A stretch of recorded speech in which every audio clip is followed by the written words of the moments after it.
দীর্ঘ উৎকণ্ঠা উদ্বেগের অবসান। শীঘ্রই পৃথিবীতে ফিরতে চলেছেন ভারতীয় বংশোদ্ভূত সুনিতা উইলিয়ামস এবং তার সঙ্গীরা। 8 দিনের জন্য মহাশূন্যে গিয়ে একেবারে 9 মাস আটকে ছিলেন সেখানে। কবে ফিরবেন এতদিন বলতেই পারছিলেন না কেউ। অবশেষে রকেট পৌঁছে গেল সুনিতাদের ফিরিয়ে আনতে। সেই সঙ্গে মহাকাশের ওই স্টেশনে পরবর্তীতে যারা দায়িত্ব সামলাবেন তারাও পৌঁছে গিয়েছেন ইতিমধ্যেই।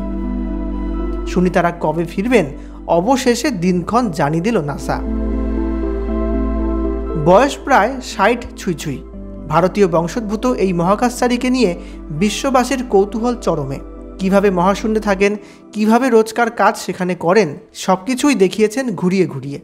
এই সুনিতাই গত জুন মাস থেকে আন্তর্জাতিক মহাকাশ স্টেশনে গিয়ে আটকে ছিলেন। তারা 8 দিনের জন্য মিশনে গিয়েছিলেন। তবে মহাকাশযানে সমস্যার কারণে তারা আটকে পড়েন সেখানে। গভীর উদ্বেগের মধ্যে দিয়ে 9 মাস সময় কাটিয়েছেন অনুরাগীরা। অবশেষে গত শনিবার ভোরে আইএসএসে রওনা দেয় ইলন মাস্কের স্পেসএক্স রকেট। সেটিতে করেই ফিরবেন সুনিতারা। সব ঠিক থাকলে আগামী বুধবার অর্থাৎ 19 তারিখে ফিরে আসতে চলেছেন সুনিতারা। ইতিমধ্যেই আন্তর্জাতিক মহাকাশ স্টেশনে পৌঁছে গিয়েছে ইলন মাস্কের ফ্যালকন 9 রকেটটি।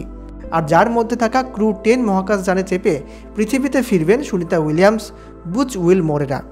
ইতিমধ্যেই তাদের সঙ্গে দেখা হয়েছে 4 নভোচর ম্যাকলেন, নিকোলায়াস, তাকুয়া ওনিসি এবং কিরিল পেসকভের।